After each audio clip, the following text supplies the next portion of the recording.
To my review of the Logitech G710 keyboard. I know my reviews have been a long time in between, but yeah, I'm finally back and I'm here to answer the question, is this keyboard worth your money? Now, this keyboard is kind of cool. It's definitely a good buy right now. I'm just going to start this video off by telling you what my overall impressions of the keyboard were. It's a very good keyboard, okay? Is it the highest of the high end? No, it's not. It's a really good keyboard. Now, other than some minor workmanship problems, some overall quality of materials and things like that, it leaves a few things to be desired, but overall, yes, I would say you should buy this keyboard if you are looking for a keyboard. Now let's talk about the pros and the cons. That is, the good things that are good and the things that are bad about this keyboard. Now the good things about this keyboard are that, first of all, it looks really nice. I really like the look and feel of the keyboard. Now it is an all plastic design, but it's got some really nice silver accents, some gray accents, and a silver logo accent down here to finish off the overall aesthetic. Very, very nice. But I'd say there's a little bit too much plastic for my liking with relation to the macro keys. Some people may not think this is a big deal, but if they opted to somehow just change that to, some metal, aluminum, something like that, that would have been a lot nicer. But the plasticky feel kind of cheapens the overall experience for me. Now, this keyboard used to be very, very expensive, much more expensive than it is today. Right now, this keyboard, at the time of this video, it's about, I got this for $40. $40 on sale. And now with the advent of Black Friday and now the holiday season, the prices have dipped to lower prices than ever before, especially when you compare it to the MSRP. Now, this keyboard is a Logitech G710, which means that it comes with Cherry MX Blue switches. Now, just to tell you a little bit about the switches, these are clicky switches, okay? And you can both feel the tactile bump and you can hear the click that occurs with the when the activation of the actual switch occurs. Okay, so it's very clicky, and it's a very tactile switch. Okay, so you definitely know when you're pressing the button. It does make quite a bit of sound. It has a high sound signature when you're typing, let's say, in a paper or something like that. So maybe if you have roommates or other people that are trying to sleep in your room, this may not be the best keyboard. But for general typists and even for gaming, it's great. Okay. Now the G710 Plus, this is the G710. G710 Plus comes with brown switches, which are more gamer-oriented switch. They say it's a lot easier to press down on the switches, and that's what gamers like to play with. Apparently, that's what their marketing says. Now the problem with the G710 Plus, and I just want to put this warning out there, is the actual keycap. Underneath the keycap, you see this cross area. That's where it makes connection with the actual switch. That plastic material tends to crack on the G710 Plus. That is, with the brown switch keyboard, the G710 Plus keycaps tend to crack with mild to moderate use. Now, that hasn't been the case with the G710 with this keyboard, but you should always just make sure you do your research and make sure that you are getting the right keyboard and that the quality control problems have been sorted out, because at the time of this review, I don't think they have. But if anyone has any additional information on that, please leave that in the comments below. Now, the fonts themselves are pretty nice on the keys. These are very nice. It's definitely not an eyesore. Okay, I really like it. It's a lot like my my Razer Black Widow Tournament Edition, so it's very nice to look at. And Yeah, it just looks really nice. So the aesthetic is nice. It does come with an attachable key wrist rest. Sorry, the wrist rest though is quite flimsy. It's not on right now, but any kind of motion with the keyboard kind of detaches the wrist rest. So you are going to get a wrist rest with this. Keep that in mind.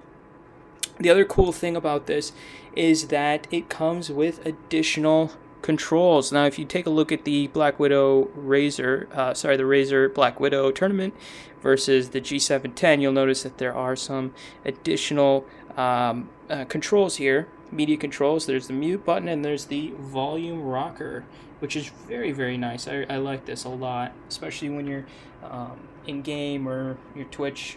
You're just in Twitch or something, or you're streaming, playing music, whatever. It's just a very nice, convenient way to use this rather than the Windows built-in mixer. That's nice. So like I said, we got media keys up top. You got some lighting buttons. You've got a gamer function, which prevents you from inadvertently tabbing out of game by pressing the Windows key by accident.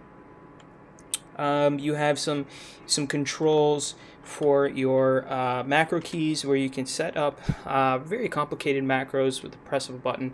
So if you just, whatever buttons that you want to press, you commit those to memory for your for each key, and that's it. And so when you press that button, that combination of buttons that you pressed will be registered. So it's great for RTS games and RPGs and things like that. It's a cool keyboard. It's also very nice to type on. I love this keyboard for typing on. Now, there are some differences between these two keyboards other than the look. One is the typing experience is, I'd say it's a bit better on the G710 over the Black Widow. The keys, and that may be because I haven't worn these keys in that well, but certain keys like the Enter and the Shift, I don't think these keys, I mean, I showed you one key, it definitely didn't have there were no O-rings in them, but certain keys do feel better to press down over the comparable keys on the Black Widow. This sort of feels like it's just bottom. You can really feel the key bottoming out on the base plate there. On this one, it's a much more softer press. So that's one thing. And then the other, the keys themselves feel fairly similar. These keys, of course, have been worn in a little bit. These are brand new, so maybe that's the difference there. Now, the Cherry MX Blue switches have a 50 centinewton actuation force, so it takes about, I think 50 grams to push down on a key. The Browns on the G710 Plus will be a lot less. Now, the things that I don't like about this keyboard is, like I mentioned, the plastic, the pretty much the plastic. They're not too big of a deal, but the actual cord itself, it's just this plastic material versus the more premium feel, the braided cables on the Black Widow. Now, what that means for the G710 is that it's probably more prone to tangling. I mean, just this is a lot less resistant to bends than the braided cable.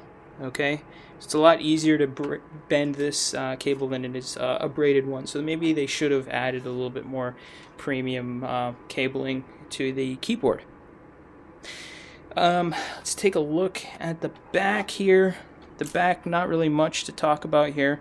We've got just a cool design, I guess. We've got some feet, adjustable height adjustments. Not too big, not too much to talk about here. Now, connectivity is kind of an issue. I don't like the connectivity on this at all. It only comes with, let's see. It comes with one USB port, and that's pretty much it. So maybe adding some some audio pass-throughs or some additional USB ports would have been nice, especially for people that are trying to get control of their cable management. Now, before further ado, so it comes with the connectivity. So here, sorry about that. It comes with a Y cable. Okay, so one of these is for power and the other one's for the keyboard. So let's go ahead and plug this bad boy in. Let's see what happens here.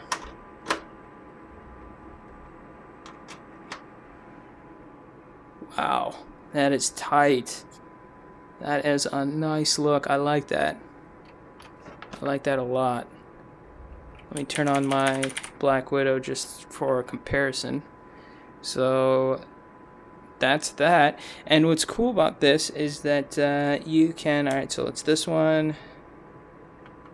Okay, so this button right here, you get about five different lighting effects, but that's it, right? It's just a constant light. The other one, okay, so you can turn on and off. Okay, so you get maybe 5 different settings for your WASD keys. That's the other thing maybe I forgot to mention, is that these keys, the arrow keys and the WASD keys, are really nice. I like that gray look. It really stands out. It's really nice. So let's take a look at this in the dark. Let's do our obligatory dark test to see if it passes. Yeah, that looks dope. That is dope, man. That looks awesome. I like that. And I'm still using, for any of you that are still wondering, yes, that is the same mouse that I reviewed in my last video. Very nice mouse. It's still kicking. It's still a great great mouse. No problems with it. So yeah, I think that's it. Would I recommend this keyboard? I would. It's about $50. You can probably get it for $40 or $50 right now. So just in time for the holiday season. And I would say that this is an overall good buy. So what do you guys think about it? Please leave your comments below. Let me know if you have any other recommendations for keyboards that you'd maybe want me to go over. And yeah, please like and subscribe. Also, I do stream on Twitch, so I'll leave my that information in the link below. So feel free to ask me any questions there on my Twitch channel, or just leave any questions or comments below, and I'll get to them as soon as I can. Alright guys, well, thanks a lot for watching, and have a great holiday.